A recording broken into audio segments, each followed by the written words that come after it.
Common প্রশ্ন, রানীক্ষেত রোগ কেন হয়, কেন মুরগি পাখা ঝুলে মারা যায়, চনা পায়খানা হয়, তা নিয়ে আলোচনা করব আজকে।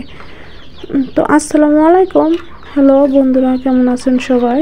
আমরা সবাই ভালো আছি। আজকে শুরুতে আমি বলতেছি যে রানীক্ষেত রোগ কেন হয়। আমরা ছোটবেলার থেকে মা খালাদের দেখে এসেছি রানীক্ষেতের জন্য অনেক মুরগি মারা যেত। তার আগেও দেখে এসেছি যে অনেক ভ্যাকসিন দিত, 5 থেকে 6 বারে মিলে একটা করে ভ্যাকসিন কিনে আনতো রানীক্ষেতের, বা পোস্ট করে দেওয়া হতো রানে। তো এটা আমরা নিজের চোখে দেখেছি, কিন্তু আমরা করিনি। তো আমাদের মা খালারা লালন পালন করে সারা বছর। অবশেষে কি হয়, শীতকালে মুরগিগুলো মারা যায়। অনেক আপু ও ভাইয়ারা মুরগি নিয়ে আনন্দিত, কিন্তু শীতকালে যে ভয় পায়, শীতকালে মুরগির খামারটা ছেড়ে দিতে বাধ্য হয়। তার কারণ শীতকালে অসুখ বিসুখ, বিশেষ করে রানীক্ষেত, চনা পায়খানা, পাখা ঝুলে যাওয়া, এই অসুখ বিসুখগুলো হয়ে থাকে। সুস্থ করার মতো কোনো প্রতিক্রিয়া পাওয়া যায় না বা সুযোগ পাওয়া যায় না। যখন হয় তখন আমরা ওষুধ খাওয়ালেও আর সুস্থ হয় না। তো আমাদের শুরুতে কি করতে হবে, যখন মুরগি সুস্থ থাকবে শীতের আগের থেকে আমরা পরিচর্যা করব অবশ্যই। তো পরিচর্যাটা কি, অবশ্যই শীতকালে খাবার পানিটা মেজারমেন্ট করে দিতে হবে। যেমন সকালে একটু কুসুম গরম পানি দিতে হবে, তারপরে দুপুরে মানে বারবার পানিটা চেঞ্জ করে দিতে হবে। যে আমি পানি যে দিচ্ছি ওই পানিগুলো ঠান্ডা হয়ে গেছে কিনা, অন্তত 3 ঘন্টা পর পর পানিটা চেঞ্জ করে দেওয়ার চেষ্টা করবেন। তো তাহলে দেখা যাবে যে মুরগিগুলো সুস্থ থাকবে ইনশাআল্লাহ। তার পাশাপাশি 3 মাস অন্তর অন্তর কৃমি ডোজ করতেই হবে। এই কৃমি ডোজের কারণে মুরগি মারা যায়। শুধু যে রানীক্ষেতের জন্য মারা যায় তা কিন্তু না। কৃমি হয়েছে আপনারা বুঝতে পারবেন কি দেখলে, তাহলে বুঝতে পারবেন যে কৃমিটা হয়েছে। মুরগি মারা হয়ে যাবে, পাতলা হয়ে যাবে, ওজন কমে আসবে, আর বুকগুলো শুকনো শুকনো হয়ে যাবে কাঠের মতো, যেমন হাড়গুলো বেরিয়ে আসবে।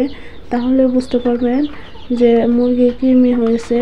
আর যদি 3 মাস অন্তর অন্তর আপনারা কৃমি ডোজ করেন তাহলে এই সমস্যা আর হবে না, কৃমিটা মুরগির মধ্যে থাকবে না। আর ওই কৃমিটা থাকলে কি হয়, ওই পেটের মধ্যে আস্তে আস্তে বড় হতে থাকে আর পুষ্টি খাবার চাহিদাটা বাড়তে থাকে।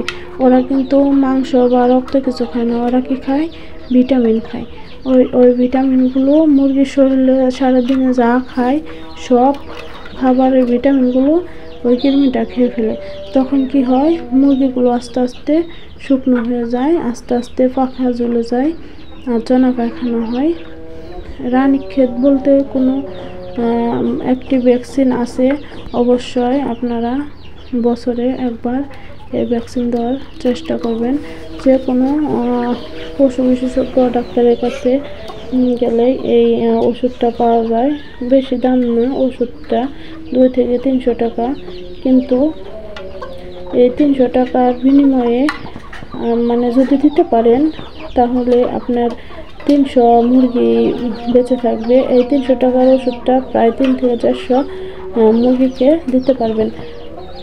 যারা অল্প কিছু মুরগি পালন করেন তারা যদি ভ্যাকসিন করতে না চান তাহলে কি করবেন, হলুদ, কাঁচামরিচ, কাঁচা পেঁয়াজ মুরগিগুলোকে সবসময় সপ্তাহে একবার খাওয়ানোর চেষ্টা করবেন। আর জিঙ্ক সিরাপটা অবশ্যই থাকবে, তার সাথে থাকবে ক্যালপ্লাক্স। এই ক্যালপ্লাক্সটা ইম্পর্টেন্ট মুরগির জন্য শীতকালে। তো তাহলে দেখবেন ইনশাল্লাহ মুরগিগুলো সুস্থ থাকবে। তো মুরগিগুলো যখন খাবার বেশি খাবে, জিঙ্ক সিরাপ খেলে, তখন অবশ্যই মুরগিগুলো সুস্থ থাকবে আর রোগ প্রতিরোধ ক্ষমতা এমনিতেই বেড়ে যাবে।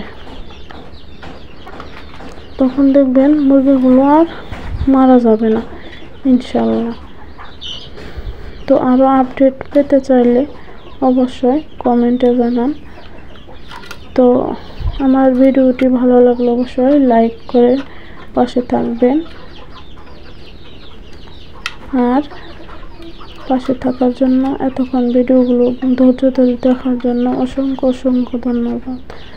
সুস্থ থাকুন, ভালো থাকুন। আসসালামু আলাইকুম।